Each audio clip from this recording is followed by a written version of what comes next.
And for every queer black man, too, there is something, because I have to tell you, when I studied him, it wasn't so much about his work itself. It was really, how did he operate as this unapologetic, effeminate, hypocritical, drunk, brilliant man?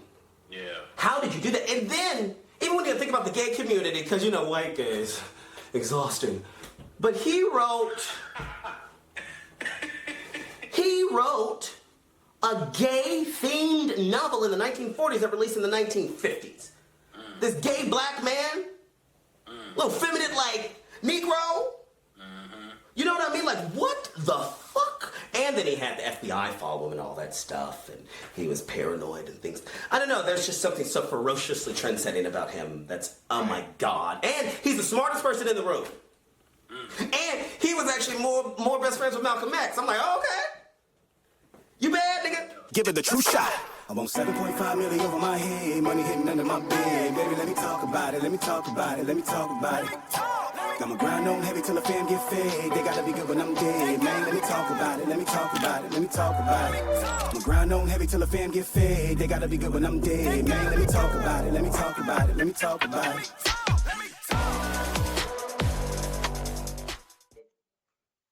First and foremost, man, I appreciate you, Tory, for taking the time out.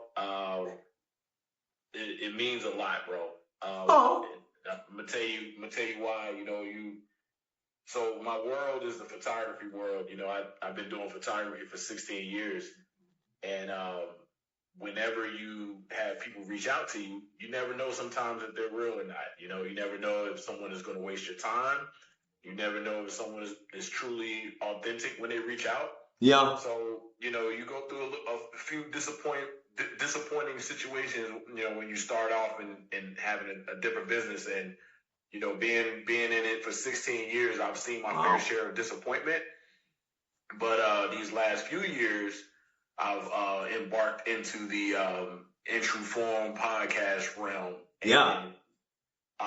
It was very humbling, and I guess a warmth feeling came over when you reached out and said, "Hey, man, I would like to be a part of your, what you have going on," and that truly means a lot. You are going to be a part of season 2. Yay! That's current right now. We're going to try to get that.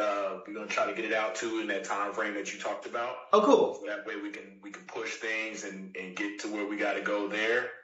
But I want to thank everybody also, for joining In True Form today. And like I do all my guests, I want to give you your proper greeting.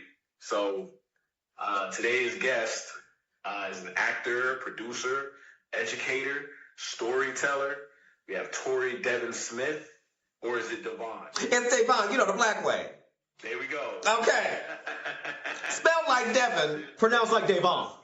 Devon Smith, man. Yeah. So you've gone through a lot of different hills and valleys. So, from overcoming the challenges of being in the foster care system, to sharing the screen, the big screen with different Hollywood individuals, big names in the industry. You got some great stuff coming up down the line, but your journey is one of that speaks resilience, purpose, and authenticity.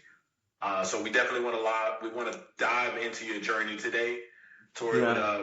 But first and foremost, how's my hair look? Your hair is popping. It's good. It's good. Yours look good too. I like the fade. Thank you, man. I got some fibers in here so I can fill it in because, we turning 40. I'm just going to tell people like it is. We're losing it. But the beard is full. Word.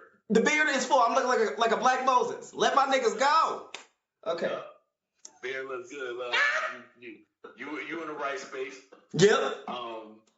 So we're gonna crank it up. I have a few questions for you, but I also like to keep everything conversational. Okay.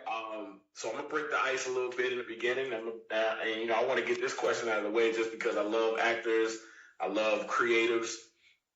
We're gonna do it a little bit different. I ain't gonna bring this question in the middle. I'm gonna bring it in the beginning.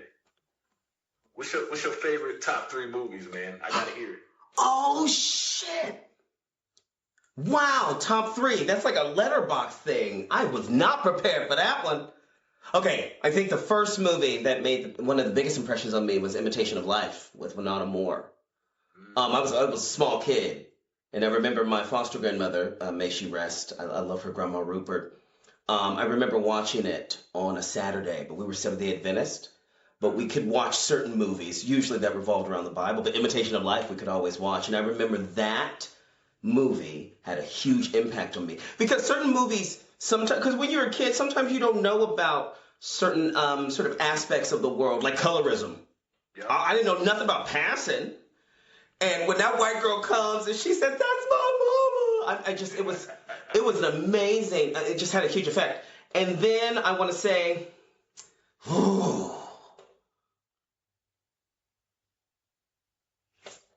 The Color Purple. Okay. The Color Purple. Classic. Incredible ensemble. A ferociously amazing debut performance by Whoopi Goldberg, because I remember when I was a kid, I used to watch her comedy special that got her that role on VHS. I watched it a million times. Yes. And then Oprah was transformational, you know. Margaret Avery, just everyone in that. Lawrence Fishburne's in that motherfucker. Yes. And I think Steven Spielberg did a wonderful job in terms of sort of implementing that childlike innocence within there. It's a classic for all of us. There's a film called The Lives of Others. It's a foreign film. And I believe it's about the Stasis and the Berlin Wall. So it's Germany in the 80s. And it's about this, because they would, what's the word? They would spy on people, listen to people. And so this guard who's spying on people, he's spying on a couple in love, and he falls in love with them. It's a gorgeous film. It won the Oscar. It's one of the best films I ever saw. And I'm going to say The Graduate, damn it. We'll say that to The Graduate. I think it's one of the... So good. That's awesome, man. Well, I appreciate it. You know, I like to always ask that, because when you ask an actor or an actress what their favorite film is, it tells a little bit about them right off the jump. So those movies that you named is a clear correspondence of your creativity and, you know, how you look into films. So going into, you know, my first question is, you know, you grew up in Bakersfield, California. You spent some time navigating foster care system. Yeah. We can dive into that again in a little bit, but can you take us back to those early years and tell us what shaped you into the person you are today? Wow. What did shape me into the person I am today? I think it was, of course, I'm a twin, so me and my twin sister went through the foster care system together, and then we were separated. So I think once, because in the foster care system, I mean, it sounds incredibly dire, but a lot of the times they can't keep siblings together. And it's unfortunate when they can't keep, obviously, twins together. But it's very, very common for siblings not to stay together. Wow. It's very, very common. And so we were separated. And so once I went on this journey, in a sense, by myself without my sister next to me, because it was so interesting. I always thought she was older because she was like a big sister to me. There was just so much confidence she had when we were kids. She would take me by the hand, and she was someone who just had this overwhelming security over me. But once we were separated, I then went to sort of, I forget how you would call this facility. It was called the Jameson Center. It's like an orphanage for foster kids before they go into a foster home. And so I remember that place being very influential in my life. I sort of used to watch all these Disney movies, and I started to sort of connect with other kids. But then, after a couple of years being in that facility, I then left to go live with a foster parent named Maggie Rupert. And Maggie Rupert was taking care of foster kids for years and years and years. She was born in 1933 in Alabama, and she was a devout Seventh-day Adventist. And she pretty much changed my life. And I'm not religious today. I'm not at all religious, but I was a Seventh-day Adventist for like 7 years. I was baptized. Yeah. But also, too, she was in charge of the Dorcas community, which is kind of like a Goodwill at the church. So we did that together. I would go on missions. I went to Bible study every Monday and Friday. So it's just a room full of 60-year-old black people and me. I was in Sabbath school. I did the choir. I did the church plays. And even though, again, I'm not religious today, I don't know, the Bible and being in that world taught me discipline, responsibility. It taught me to aspire to treat others better. Right. Yeah. And don't get me wrong, things that, because I remember I went to all these seminars for Mark Finley was like the CEO of the Seventh-day Adventist, church. And he did these video seminars on Revelations. But the shit that's happening in Revelations is coming true. I will say that. They ain't no Sheba, but shit's blowing up. Right. So, I don't know. I would just say that genesis of my life with her was incredibly influential. Was it just her that was taking care of Foster, or she was always by herself, or she had someone? She was by herself. Okay. She was the eldest of 16 kids herself. Then she had 5 kids herself who were all grown at the time. She had 2 husbands who passed away. And so at a certain point, she became a foster parent and helped, I don't know, maybe hundreds or a lot of foster kids who were of color, Yeah. Where were you when you got separated with your sister? I think it was around 1993. We were living in a home where it was a pastor and his wife. And I think we were separated because, what I've always sort of thought and knew, sort of the ascension of my homosexuality was very intimidating. People back then didn't know how to deal with that. And I was a very, very effeminate, young little boy. Me and my sister, sometimes we was little, we would put t-shirts on our head and be twin sisters. It was just in me, because, I was born gay. And right. I think a lot of foster parents, in my youth, and several homes that I went into, they didn't know how to deal with that. And it's shameful. It's something to, reject and get it out of your house. Mm-hmm. And there were so many topics and so many sort of mental health issues that we have on Earth now. And even when we talk about childcare, you know what I mean? And people back then didn't quite know that they would put blame on these innocent kids who were not blood. I had to learn early on. I remember before I was 7, I used to have tantrums, and I was actually quite quiet and shy. But I remember I was in my grandma Rupert's house, and I woke up one day because I had a tantrum at church. And I will tell you this, my grandma took me home, Grandma Rupert, she took me home and she said, "Stop acting like a dumb nigga." And I said, "What is that?" I didn't know what it was. Right. I didn't act like that the day after though, or any other day after, but I remember that night, I woke up the next day and I was thinking about my mom, and I was like, she's not coming. She's not coming. Okay. And from that day on, I don't know what it was that sort of instilled this sense of independence, keep a roof over your head. Right, right. Yeah. How old were you when you arrived in the foster care? Well, me and my sister, so our biological mother abandoned us quite soon after she had us. So she abandoned us in a hotel or motel. The neighbors found us. And then we were both sent to live with our biological aunt, who was my mother's sister, my biological mother's sister. And we lived with her for several years. And she also had 3 kids of her own, and she also had substance abuse problems. So, I remember finding pipes in the Cheerio box. I'm telling you. You know what I mean? So then we were taken away from her and then placed in foster care around early 1990? Yeah. Man. Yeah.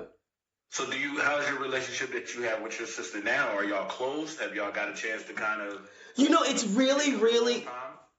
It's a complicated relationship because we didn't grow up together and we grew up so differently from each other. My sister was much more inundated into, I would say, the black church world than I was. And she only went through a couple of foster homes, as opposed to me, I went through several. And I just had I had a much more sort of like eccentric experience because I moved around so much. Right. There was placement with her. Not that placement is love or stability. That's not what that means. Because she went through her own form of abuse and being neglected. Right. So what was the question? No, I was just saying, what are y'all relationship is like? Oh, what's our relationship? Yeah. So it's complicated because of that reason. We didn't necessarily grow up together. But I think every time I'm with my sister, no one in the world knows what we've been through more than each other. Right. And we're twins. So connected. There is that sort of incredible energy that just comes between us. And she is probably the funniest person I know. Really? And she has a daughter, my niece Ayana, who is 13 years old, and she was secretary of her school, and she plays the violin, and I just adore her. So, yeah, me and my sister, we've had our ups and downs, but I always feel as if it's not entirely our fault. It's like people who are depressed now about the world. It's like, pandemic ain't your fault, fires ain't your fault, strikes was, you know what I mean? Stop putting the pressure entirely on you. There are external situations that happened that is not your fault. Take away the blame. Absolutely. As a young person, Tory, facing those challenges, when did you first discover acting, and when did you realize it was more than just a hobby, man? Like, it was a source of genuine power and expression for you. Well, again, church plays. It was sprinkled, the idea was sprinkled there. And then I remember I was sort of a class clown once I came out of my shell. I was funny. And I started to sort of like stand out that way in the classroom. Mm-hmm. And I remember my third grade teacher, Mrs. Olmstead, we did a winter play. And the play, I don't remember what the play was called, but it was about, it was a competition between the stars to see which star would lead the wise men to Jesus. So you had like the conceited star, the dirty star, the lazy star, and I got the lead, and I was Tiny the star, the one that no one thought could. Right. And so, obviously, Tiny wins. He's the one that's chosen. And I just remember when I was done, everyone in that audience like stood up for me.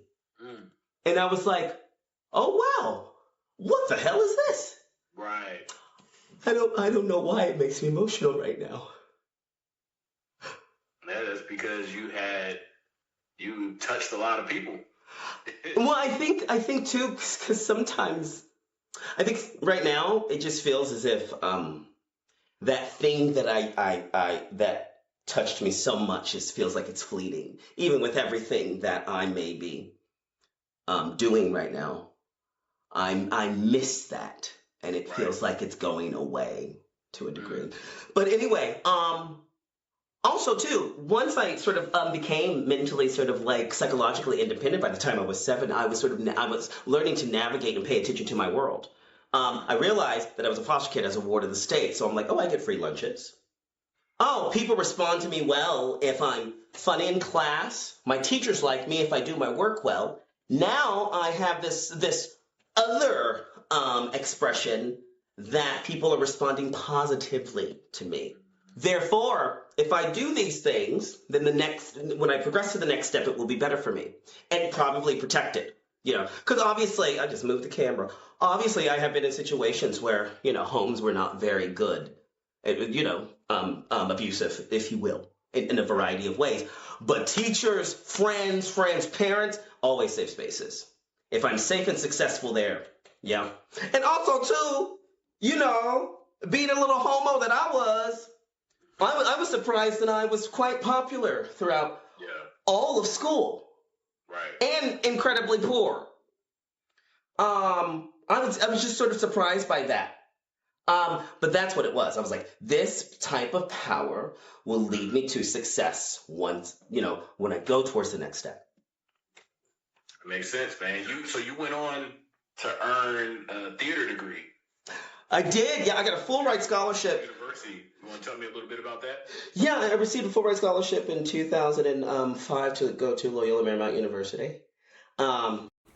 applied at several schools. CalArts didn't give me enough money.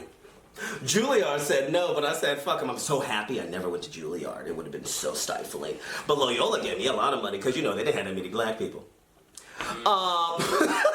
But also, too, I did really, really well in school. I was ASB vice president. I was formal prince 2 years in a row. I was nominated for Homecoming King. I was drama club president, book club president. I did community service. I did community theater.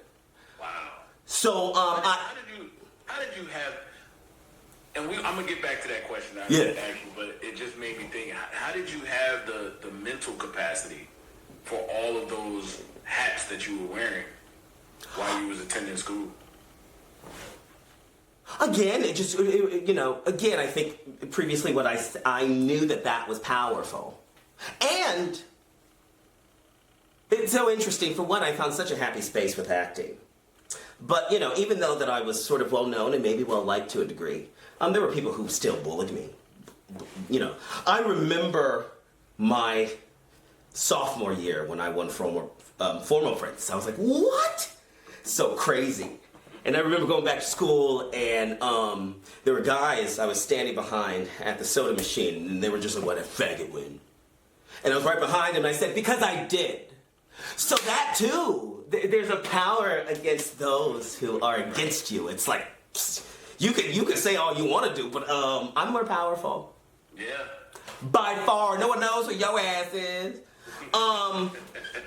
So there was no issue in terms of having all of those hats. I think for one, I was doing theater since I was basically a little kid doing community theater, acting festivals and stuff like that. And once I got into junior high, that's when I started doing full-length plays and things like that. And then, of course, in theater, in high school theater, my drama club teacher, C.J. Pope, she was an incredible teacher and taught us such an incredible amalgamation of different concepts. And the discipline of theater, my God, it just teaches you in terms of wearing a lot of hats, actually, in terms of navigating so much. And again, my goal in high school was to get a lot of money for college because I knew I would if I did good. That's why I was wearing all them hats. And it wasn't that hard because, for one, I always did community theater. I nearly didn't go to prom because I was in The Merchant of Venice playing 2 roles at the community theater. But I love that, and that was community service.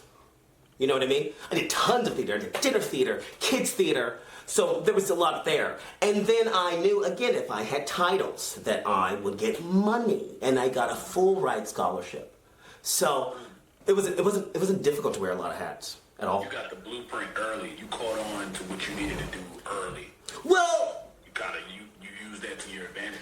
I don't know. I also, too, I think being enamored with plays, stories on film and in television.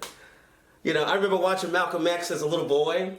Had a huge impact on me, the way that man, at least the character, we know Malcolm X, kind of changed his life, wore many hats. Things like that start to seep in. I actually looked at certain performances and thought, oh, okay, I should implement that element into my life. Because that seems to have worked for an incredible icon like Malcolm X. Right. You know what I mean?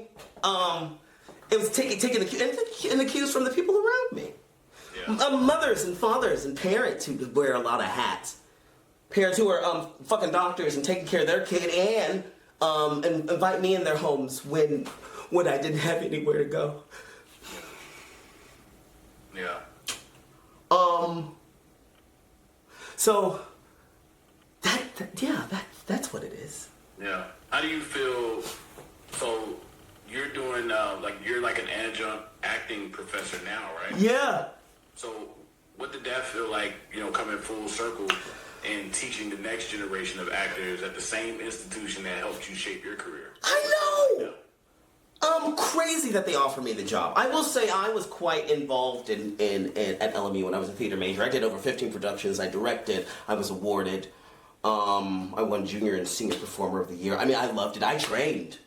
I took advantage of that program. So when they offered me a job in 2022, I was like, for one, I ain't got I ain't got a master's, and I don't have a teacher credentials, and it's a private university, so they can hire whoever they feel.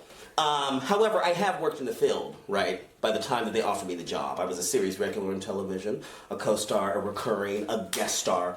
I've done it all, actually, by the time that they offered me that role. So I've worked in the field extensively. But to be offered the job, I was like, for one, scared. It's academia. I'm like, it's academia. I don't know what the fuck to do. Oh, God. And then they're college kids.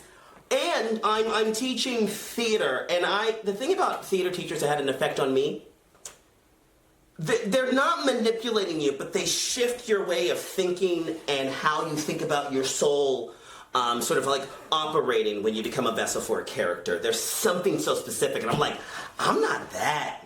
I mean, maybe it'll take me years. I still feel like I'm not. But the co-chair, who was my first professor at LMU, theater professor, Diane Benedict, I said, Diane, how do I do this? And she said, Tori, you're going to teach what you know. I teach the process that I go by. Of course, I teach acting concepts that are incredibly well known and incredibly well practiced. But it's almost like a more in-depth investigation into my process and the concepts and how I sort of like execute my own work and my process of simplicity. But then what's so amazing is to see these students transform into these characters. And in this technological era, they tell me that like this is the only class where I actually talk to people, and this is the only class where there are no laptops, no tablets, no technology.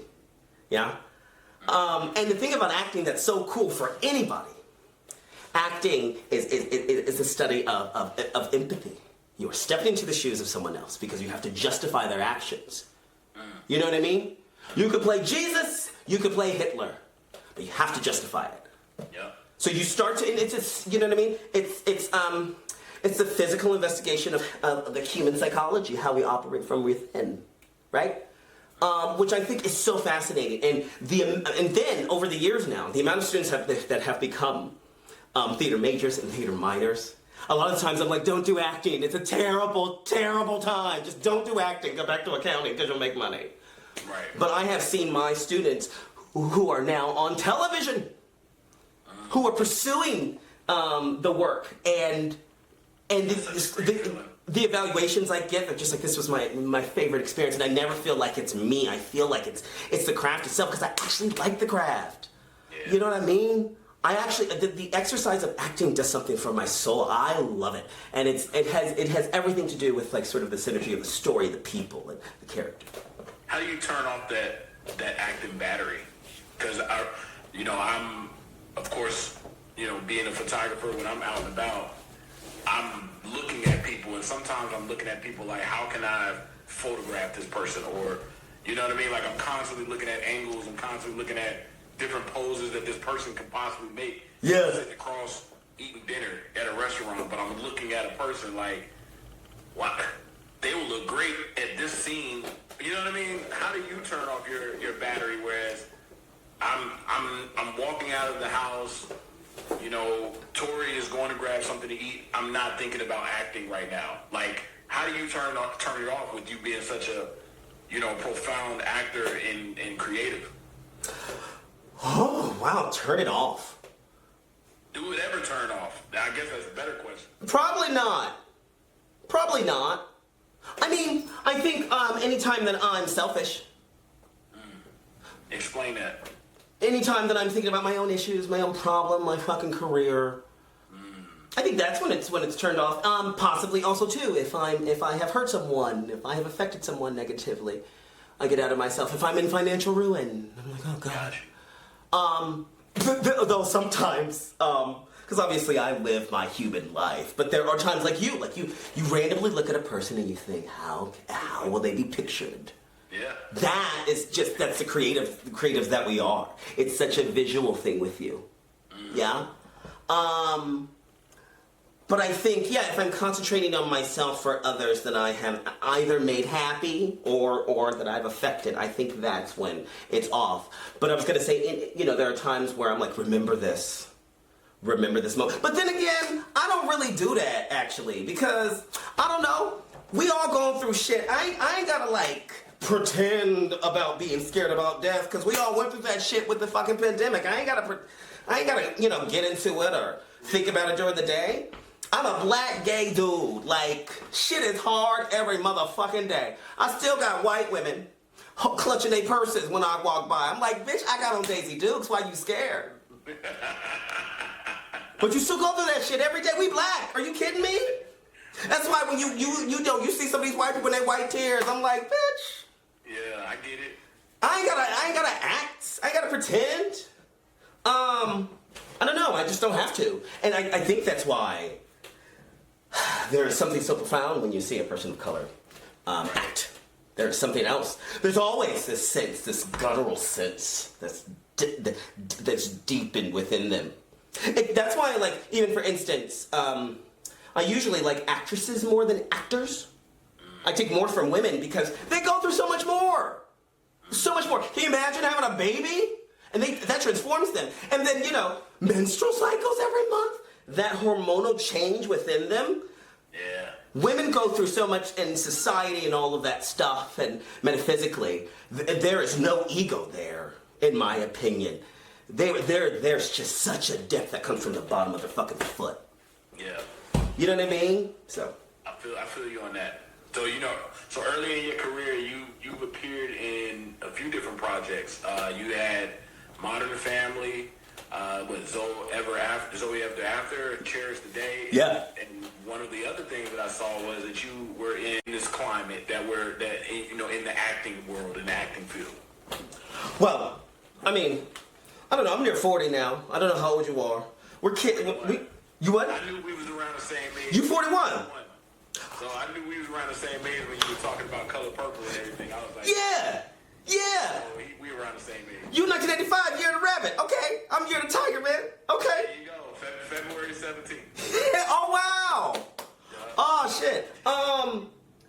I think for one, since we grew up in the 90s, it has remarkably transformed, has it not? It has. Remarkably transformed. Yep. When it comes to, let's say, I guess I'll talk to actors out there. When people try to sort of like use the examples of yesteryear, I'm like, stop that. This is a different industry altogether. And it really started with me and Naomi. We were talking about this last night. In 2015, that's really the boom of streaming. Contracts completely changed. And even when I go back and I think about this, because I was watching a mini documentary on Must See TV on NBC, when we think about the entrance of DVRs and TiVos, right? Technology has completely shifted how people, in a sense, consume content. Everything in the industry has changed. And I think, for one, think about the adages, the platitudes of yesteryear are gone. So stop thinking of it that way. We can't help what the audience is going to typically think about of us and our work, specifically if we ever get on the actual film. Because the first time I got my series regular on Zoe Ever After, and I ain't got no family, but I had niggas on Facebook trying to message me saying I'm your cousin. I'm like, I don't know you. Because there's a perception about, now you're rich, now you're this. For one, it takes time to garner wealth. Right? Taxes are insane. Yeah. The government taking your money during tax season is insane. So think about that. It takes time to garner wealth. This is an incredibly congested industry. You got to think about that. And also, do you want to be an actor or do you want to be a star? You know what I mean? For me, I really want to be a craftsman. And so that's what I concentrate on. And obviously, the industry is sort of based on the star-making system that's happened at the beginning of the industry, right? Right. But I remember when I was doing PR and I was doing red carpets and things like that, because I thought this was going to help me build to get some notoriety in order to get a role. But I realized, I'm not an actor who's looking to fulfill an audience's fantasy. I'm a worker. I just want to work and tell stories. I'm not looking to, again, satisfy your fantasy and make you feel comfortable. I'm a fucking actor. That's all I actually care about. Also, audiences have shifted. I feel like film and television, they're no longer at the top of the heap of cultural influence. That now people go to social media. They create their own islands of truths. It's different now. It's different now. So, stop thinking about the traditional way in terms of how we thought about being an actor in this industry. You're going to have to work multiple jobs. You're going to have to. Right. And I think until something shifts, the audiences really aren't there anymore, in my opinion. But I do still believe that we're storytellers, and we can still create. Yeah, we can still create. Take the pressure off yourself, I think, because there's so much to do when you sort of start your career. But it's a different time and place right now. And think about, if you're frustrated, check your fucking ego. You want validation, or do you want to be an actor? Oh, you want validation. Because you keep talking about Grammys and Oscars and shit. That doesn't matter. All that shit is political, and you know what I mean? It's political. Do you want to be an actor? Oh, you want to be a star. Okay, then go do that. So just think about the industry differently now. It's not the same. You know, I will say this because it'll be public, but I hate when people talk about certain movies being box office failures. No one goes to the fucking movies. Nothing's a failure. No one goes. Yeah. So how is it a failure? You see, AMC is about to lower their ticket prices. And also too, I moved to LA, all the independent cinemas, art house cinemas are gone. So I can only go to AMC, because I go to the movies to go see independent shit. I used to go to the Landmark, you know what I mean? Yep. I mean, I do live in Leimert Park, so it's really fun to go see Sinners in a black neighborhood. That shit is nothing like it. But you know what I mean? Yep. I actually, yeah, that's why I moved here, to see these films, and it's gone, and AMC has to. But no one's going. You're right. Everybody's on their phones. Even, I have someone who I love who's a showrunner. And even they said, why would I leave my home if I have this huge system? And I'm like, but you're a showrunner. You're one of the people. Don't you want it to survive? I love being in the movie theater with people. I love it. My God. That's that 80s in us. That's that 80s, 90s in us. From that generation. And now what they're doing, because with Netflix, I don't know, CEO or somebody said they don't want to work with people who want to put movies into the theater. And I'm just you're so missing out on money, by the way. If you isolate shit to just the theater, people will come. Look at Sinners. Yep. Look what Scary Movie 6 did. Yo! And the fact, because I'm in the 5-star weekend with Regina Hall. Man. She is the best human being in the world. We were fast, set friends. I love her. I was going to ask you later in the show. I've been trying to reach out to Regina Hall and her team for an interview. I can't get any response. I mean, you can put that together, bro. If you can put that together, bro, I'm gonna tell you, you got a brother for the rest of your life. Hey! I ain't spend no time in no foster care, but I can definitely be a great brother, man, for another mother. You already a brother. She is, God, she's just a breath of fresh air. Just no ego, just effortless, so wonderfully intelligent, and so ethereal and funny, and I love her so much. Yeah, man. I loved her so much. Anyway, and beautiful, fine as hell. So, you've spoken about, in different interviews and different conversations, being labeled too flamboyant. Yeah. It's something that comes up at times. Why do you think authenticity can make some people uncomfortable, and how have you learned to embrace who you are despite those criticisms? Great question. I believe people conform to societal norms because out of fear. You know what I mean? We have these made up rules for a reason. And if you go by societal standards, you possibly won't stand out and be harmed, be attacked, right? Be blamed for something unnecessarily. So much of human history is just fraught with unfair things happening to innocent people, right? And I think people are most likely... It's scary to have this sort of visible, unfiltered energy. You're going against the norm, you know what I mean? Yeah. And so I think for me, I believe that my flamboyance has been My safety net. I've had to only care about myself. So why would I give a crap, about how others view me? This energy has protected me because too many people have rejected me. Just being a kid and going from home to home to home, innocently being rejected out of a space of safety. You know what I mean? Yeah. I think my energy has led me to extraordinary places. You know what I mean? And even more so since we're regressing to 1955 right now with this dumbass Trump motherfucker. Man. So stupid. And we've been telling these people for 15 years? Where the fuck am I going? That's why I'm depressed and shit. I'm like, what the fuck we doing? Why y'all so stupid? And niggas are stupid. I'm in my barbershop, I'm like, what the fuck you talking about? Nigga, you can't even read and you voted for this motherfucker. Man. Anyway, demure. No. Demure. You know what I mean? Because, you think about Roe versus Wade Civil Rights Act. I know that people want to get very up in arms. I will say when Roe versus Wade happened, over a decade ago, I cried. Because I'm like, I actually care about I show up for my democracy, as Kerry Washington says. Show up for your democracy.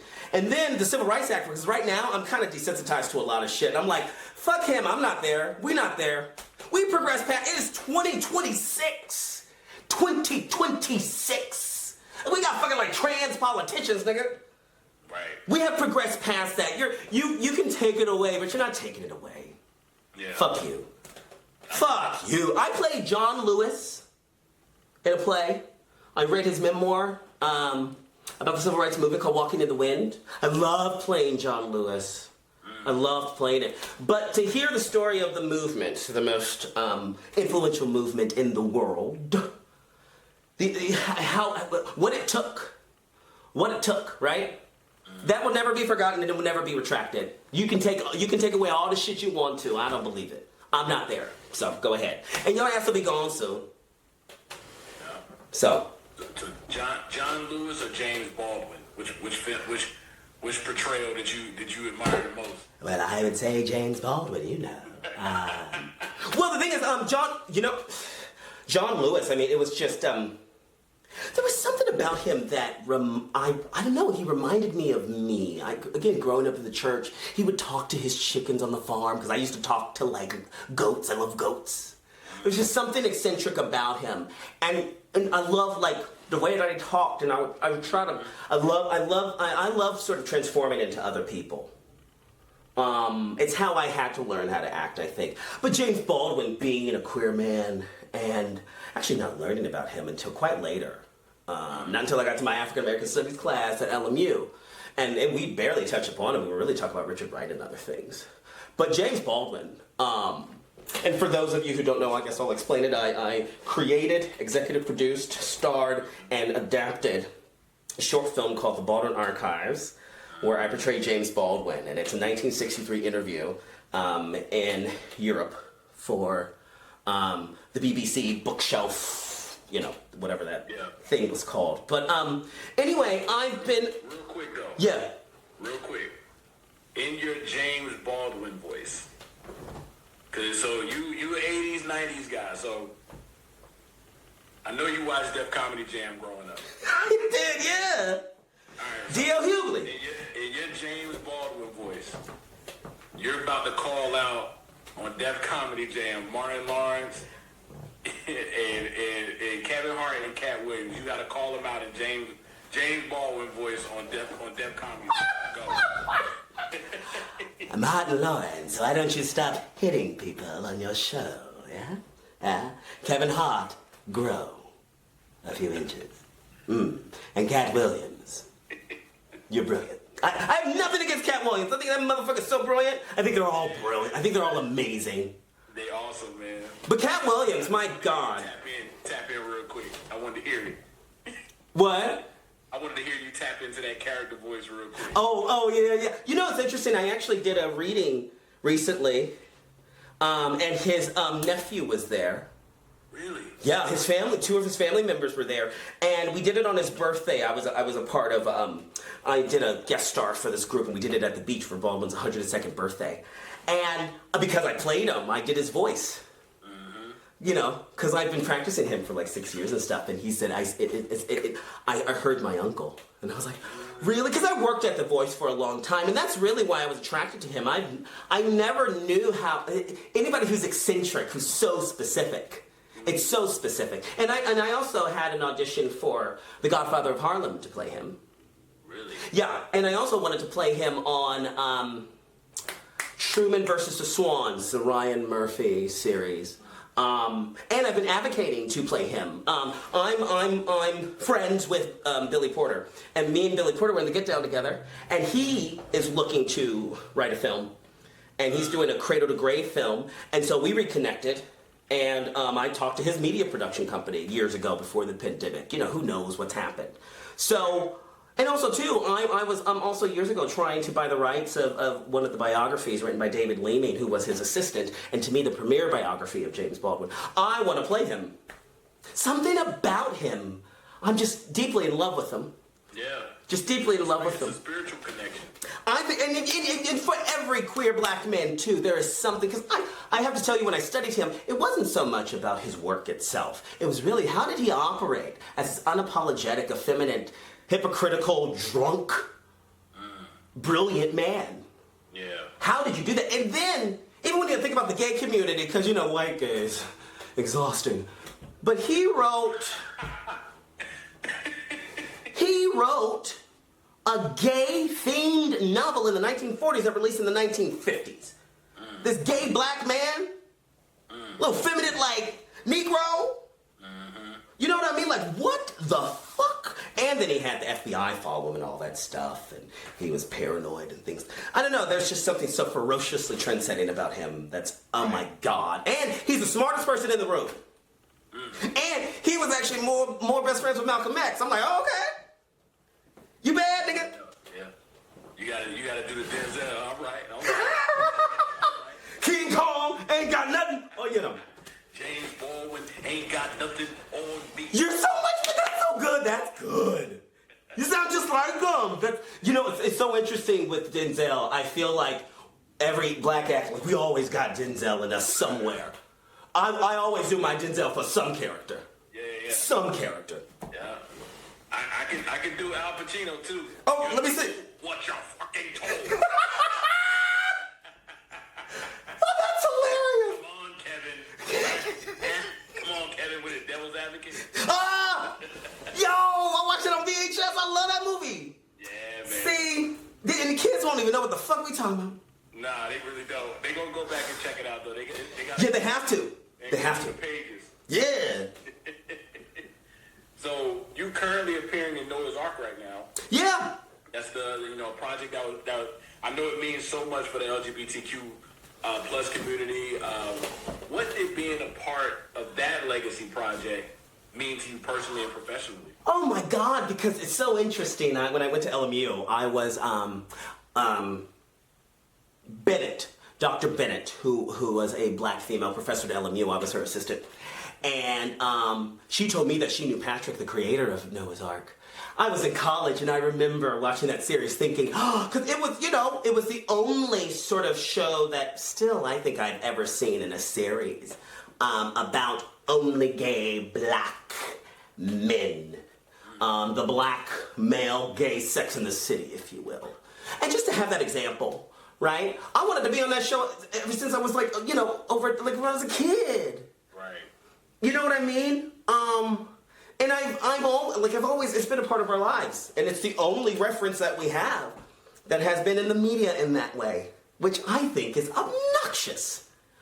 But I remember I went to the producers for Pussy Valley to play Uncle Clifford. And then Patrick was the executive producer. And then I remember the pandemic probably happened after that. He called me and wanted me because they did a sort of like COVID special episode for Noah's Ark. He brought it back just as nostalgia to make people happy. And he asked me if I could be one of the ho boys for Christian's character, like one of the many men he sleeps with. And I did like a funny little video and sent it in. But after Pussy Valley, he called me and said, I wrote a part for you. I said, for me? For the movie?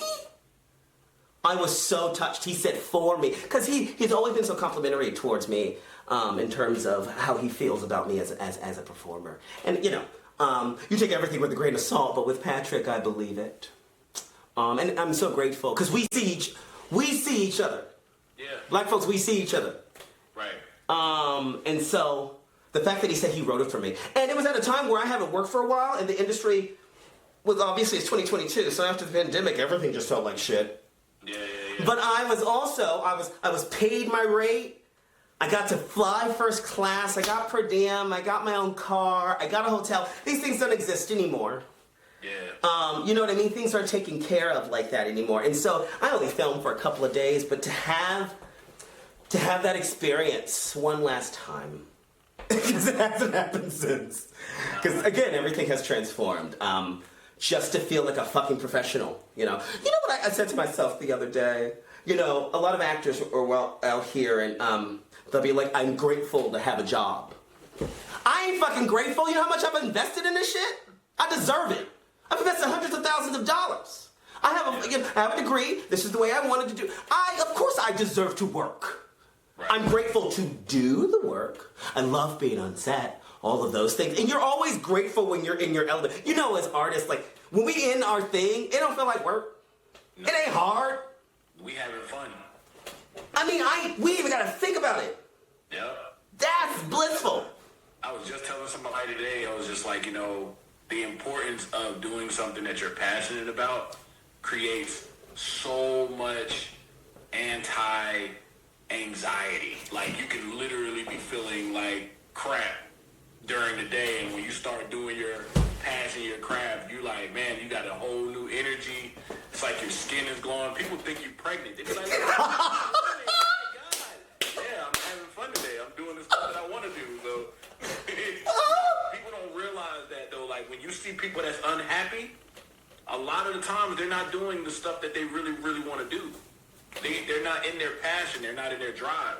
So you see a lot of unhappy people walking this earth. A lot of people that are angry all the time. A lot of people that they're problematic. They want to cause issues. It's because they're walking in something that they just don't want to be in, and they're taking it out on the next person. So, that's how I see certain people. But I digress. My God, brilliantly put. Yeah. It's exactly. I ain't got nothing to say. Yeah. So fans are excited, and I'm excited about the 5-star weekend. Yeah! Tell us about your character you played in John Mark, and how did you approach making that character uniquely your own? Yeah, so the 5-star weekend, which is it is going to be a series adapted from a book of the same name by Ellen Hindlebrand. For those of you out there, if y'all saw The Perfect Couple on Netflix, that's the author's one of her adaptations. She has a series of books that she places in Nantucket. I don't know, when I think about her books, I'm always reminded of like Fabio in the 90s, like those romance novels where it was like a theme. Anyway, in this story, 5-Star Weekend, the protagonist, Hollis Shaw, played by Jennifer Garner, crazy. She is an influencer. She's a chef influencer. And one day her husband dies in an accident. And so, in order to, when she grieves her husband, she decides to go to her vacation home in Nantucket and invite 5 different friends from different eras of her life to grieve with her. And then drama ensues. I play a best friend to one of those 5 women. I'm a flight attendant named John Mark. And he is the best friend of Gigi, which is played by the beautiful Gemma Chan. And they work together at Delta. She's a captain and I'm a flight attendant. Pilot. She's a pilot.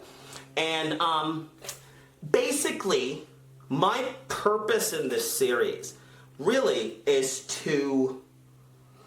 I want to save Gemma Chan from revealing something, or Gemma Chan's, Gigi's character, from revealing something that could cause excessive trauma in her life.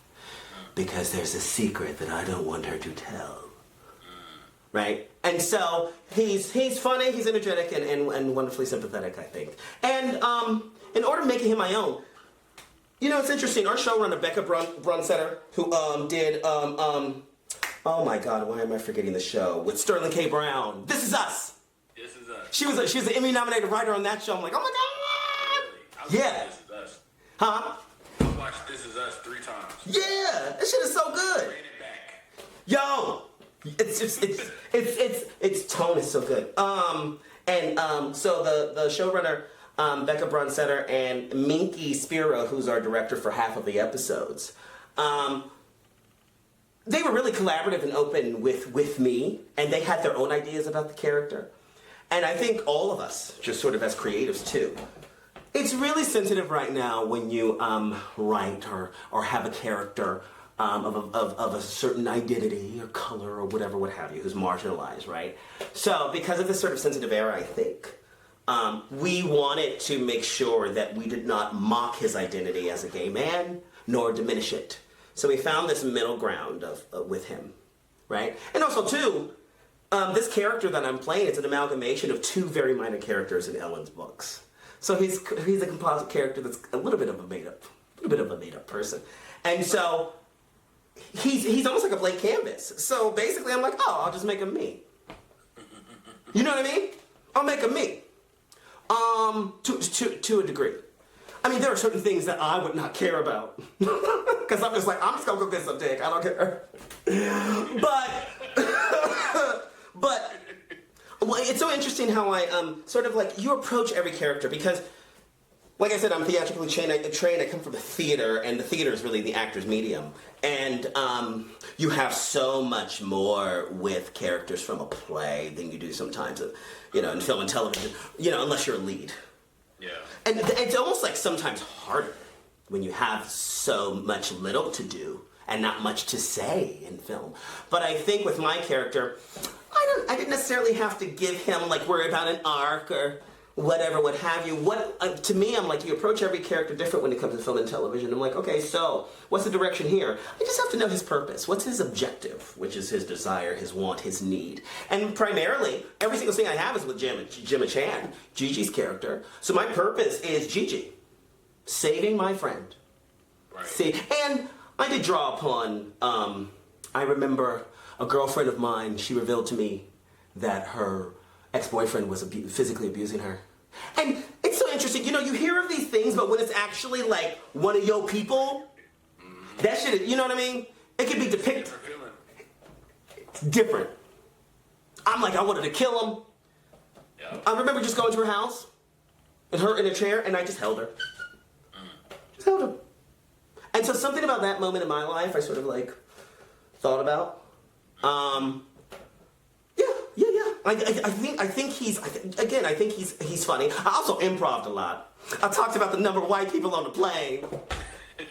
I said, damn, there's one nigga.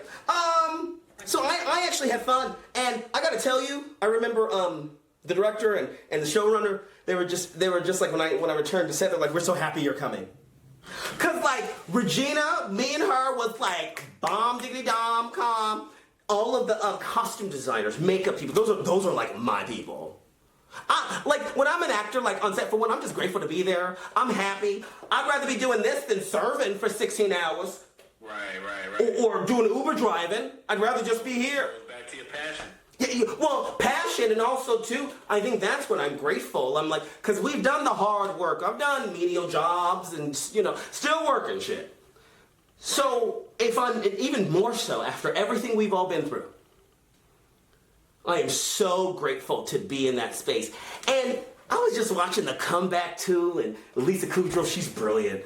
But like, the energy of being on set, like, you know what I mean? When we on set, it's so cool. It's like, I love everyone. I love the crew and like how they operate, the grips, and I'm just like, the PAs and the photographers, and there's just something that is wonderful. It feels so natural. It's like, this feels really good. Like when I was on the Noah's Ark set, I was like, I'm in like my kid's dream show. Right. Or my young adult, whatever. Like when I'm actually there, I'm so grateful. And I will say for people who want to be actors, like that's really your reputation. Sometimes you ain't even gotta be a good actor. Just be like, if you gonna be like naturally good on some people like want to work with you, that's what it is. Make, you know, and the thing is, I'm not putting on a show so I can get more work. I'm just fucking happy. Yeah. And I'm hilarious, so it's great.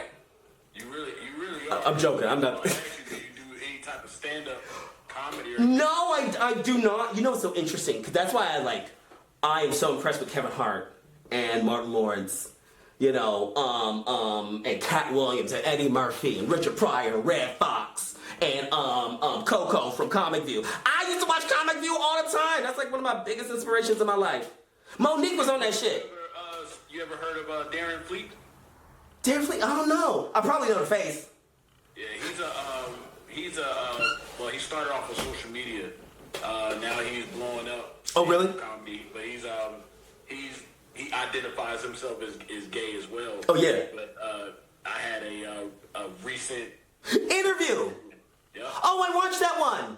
Yeah. I like him. He's hilarious. Yeah, he's super funny. He's so funny. And he has a I don't give a mentality. You know what I'm saying? Like he's definitely somebody to connect with. You know, I feel like y'all was to do like some type of skits or acting together. That it'd be hilarious. I mean, there needs to be more of that. More because like I just binge Abbott Elementary, and it's just like damn, like it is so nice. Why you not on Abbott? You know, my friend, one of my great friends, Devere Rogers, was on it. I was like, oh my God, there's Devere. I've never had an audition for it. Really? Never. It's so interesting. I mean, I just auditioned for. I had an audition for Bel Air Forever on Netflix. I just had an audition for that. Scrubs. But because the thing is, sometimes you'll see like I'll be giving, because all of them are giving themselves over, and they're such pros, right? And also, too, the thing about film that I want actors to understand, like, I think there's been this sort of misconception because of method acting. It has a lot to do with men not wanting to do sissy work.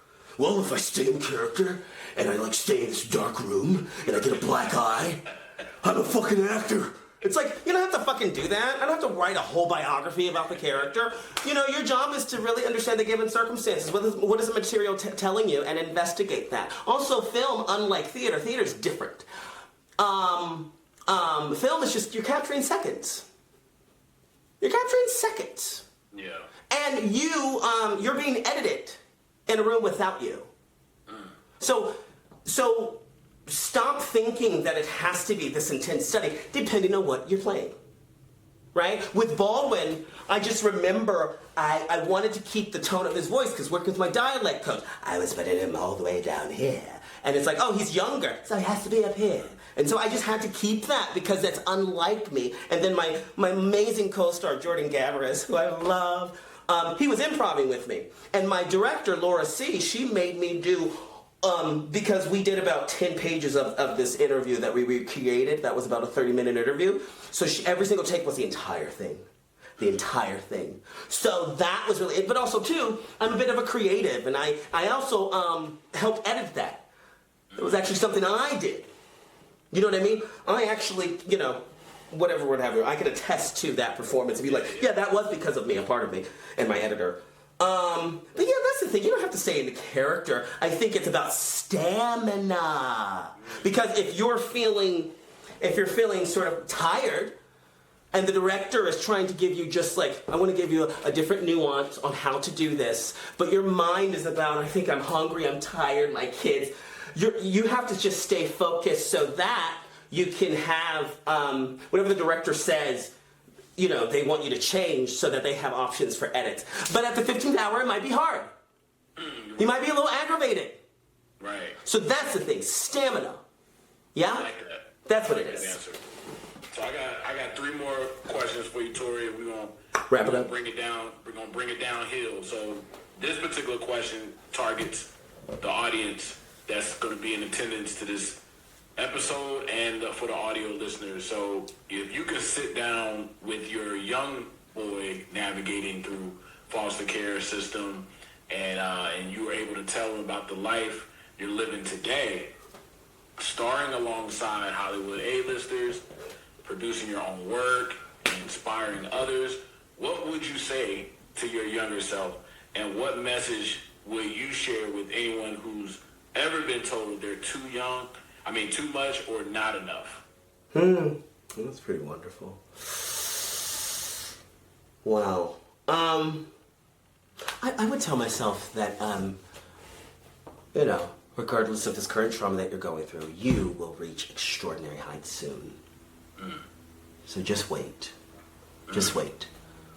Yeah? That patience is important. Yeah, patience is important. There will be a way out. There will be a way out. And you will be safe. You will be safe one day. You'll be okay. You'll get out of this. And I think for anybody out there who, you know, for anybody who ever feel as if, like, you know, oh, I'm too much, right? So much has to do with our very current conservative climate as well now. It's been a lot of regression. But your flamboyance, your energy will lead you towards extraordinary places and adventures. Yeah? That energy is a gift. Stick with it.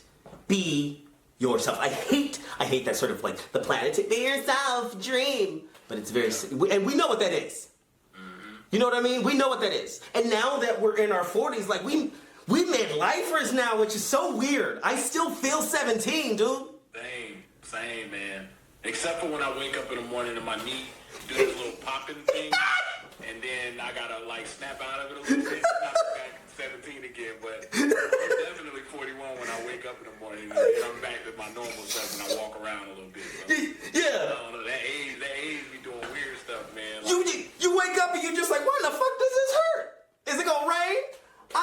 But the funny thing though, I was having this conversation with somebody who was just like, you look at George Jefferson, you look at, you remember the show Rock, Charles S. Dutton back in the day? Hell yeah! You look at Carl Winslow, the dad that played that.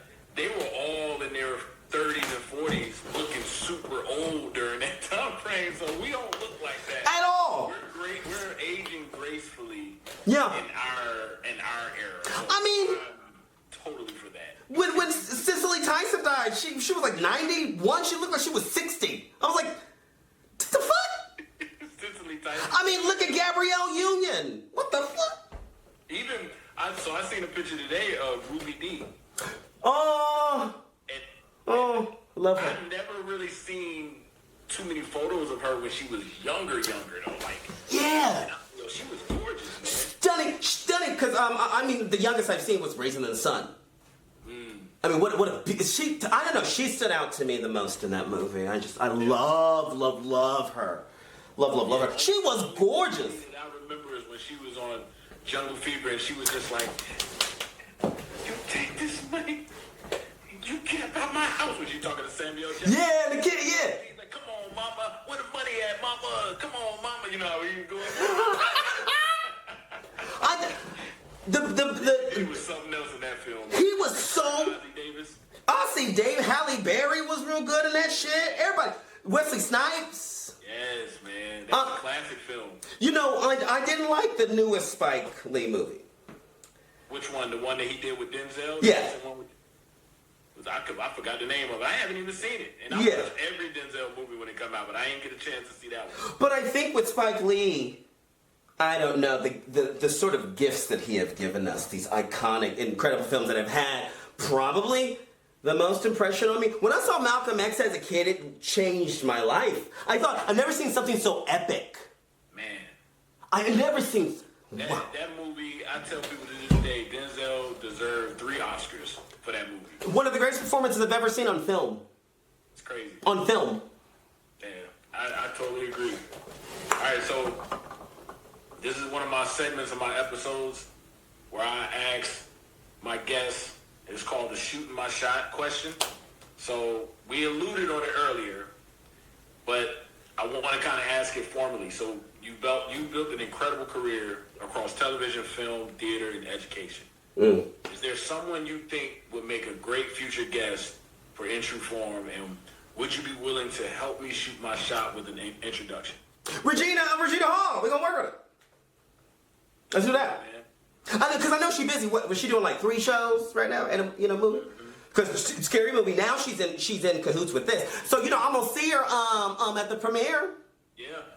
You know what I mean? You gotta put Put that word in for me, Tory. Absolutely. Regina fucking Hall. Yeah, Regina Hall, man. And I was like, man, I got a bunch of questions for her, but the main thing that I want to do is just laugh with her. I tell you, she's just so chill. I know it, bro. I love meeting people of that caliber because we all grew up with her and Sanan, all of those ladies, Nina, you know what I mean? And knowing how versatile she is, she's so gifted. Yeah. She can do like anything. She's aging like fine wine too. You don't even think how old she is. Oh my God, she looks so young, like so young. Still getting carded at big stores. I know. Yo, just beautiful. I love when I meet those people and they're like that, like you want to say regular. It's regular. That's how I would be. Like, why would that all go to you know what I mean? She's just real people, man. Real people. Yeah. So we're gonna close it out, right? You know, these are one of the things when I be on this thing. But anyway, in true form, it's all about authenticity, resilience, and stepping into your purpose, Tory. What does being in true form mean to you, and how do you embody that in your daily life?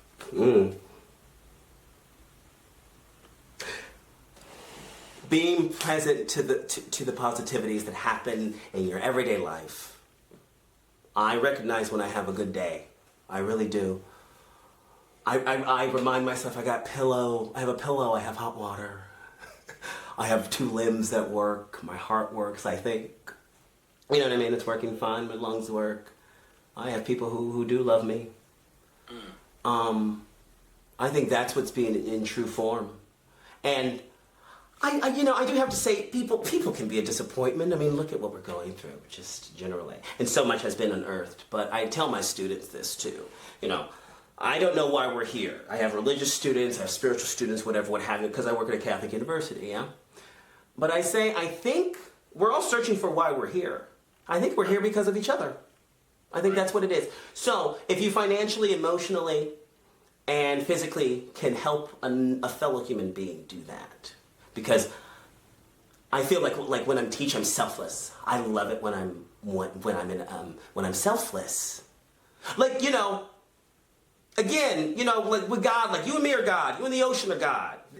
This is what this is. This has been like awesome. I'm like, oh, any issues that I had today, because my car's fucking breaking down. I'm like, I don't know. I'm with Corey right now, and I'm like, this feels good. This is so cool. Right. Appreciate everything, Tory. Of course, man. Thank you so much. All right, brother. All right. Take it easy, man. You too.